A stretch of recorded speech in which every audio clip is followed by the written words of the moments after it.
this chat is going to be all about being in the depths of your grief and then trying to celebrate life's biggest moments. Grief and celebration feel like these two opposites that shouldn't belong together. But in life, so many of us get handed both of them at the exact same time. A traumatic loss right before something beautiful, a moment where you're expected to be smiling, but meanwhile your heart is so broken, a day that should be so full of joy, but instead you might be in so much pain.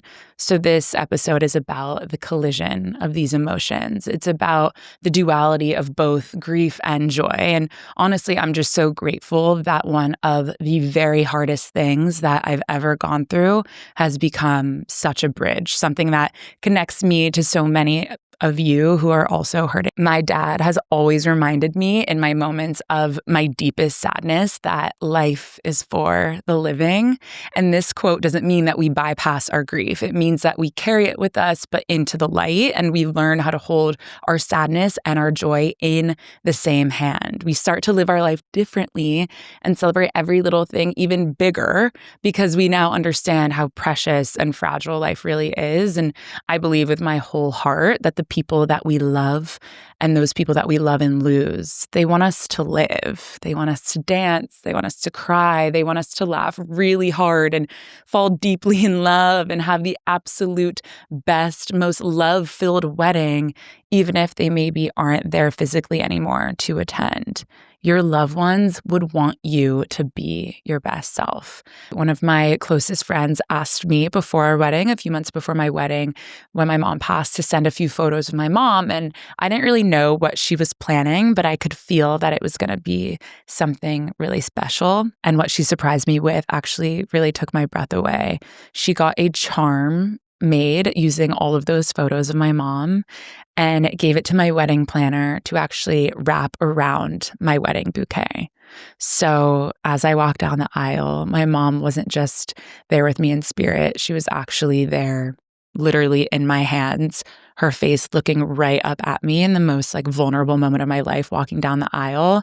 And after the wedding, I actually had my bouquet preserved. So it was all the dried flowers, and the photo charm is still with those flowers. And it's now become this piece of art that hangs in our home, and really just one of my favorite forever memories that I get to see in our house every single day. And I think that's such a beautiful way to honor those who have passed and make sure that they're still really there for you when you're walking down the aisle in those big moments. One of the things that Andrew and I decided very early on during our wedding planning was that we actually wanted to do a fully choreographed first dance. He loved this idea. Guys, this was a lot of him. And that wasn't just swaying in a circle. We wanted full Dancing with the Stars vibes.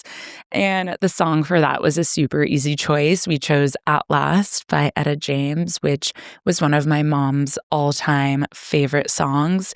I grew up in my house listening to Etta James on my boombox. And I just remember being this little girl singing about love and praying that one day I'd find my Prince Charming. So Andrew and I practiced that dance like crazy. And when wedding day came around that evening, we hit every step. We were so in sync and we had the best time performing it. After the wedding, after a few months when we actually got our wedding photos back, our photographer actually captured a drone photo from above. So for our wedding reception, we were in a clear top tent, and right as we danced, there was a drone above, and it captured our first dance. And it's one of my favorite wedding photos because when I first saw that image, I just knew that that was my mom's view. That's exactly how she was watching us from above. And it felt so special to not only know that that song was so dedicated to her and my childhood, but also that I could see the view to which she had above our tent, just watching over Andrew and I during one of the most special moments of my life. We had 250 plus people there for our wedding weekend. I hadn't seen 95% of them since my mom died. And I just really wanted to protect myself from allowing my grief to overflow. So I knew that having words and having this mantra to come back to would really help protect me from maybe just allowing other people's own emotions to project onto my feelings that weekend. I really believe in the power of words, whether it's something you're journaling or something you just save in your notes app or whatever feels right to you. And I know that this mantra protected me so much from allowing my grief to overpower my joy that weekend. And I would just keep reminding myself of this mantra that she is here celebrating with us. She is so here. She is so happy. And she is here celebrating with us. And I would tell myself that over and over and over that entire weekend. I knew she was there. I could feel her there every single second.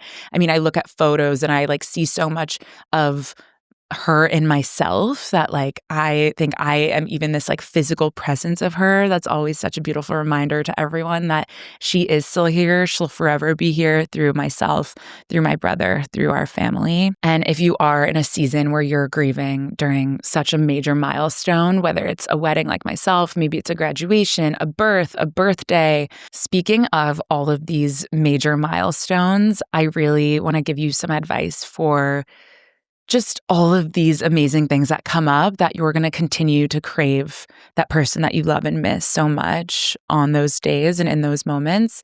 And for me, I always try to channel all of the traditions and all of the things that remind me of my mom when those moments come up.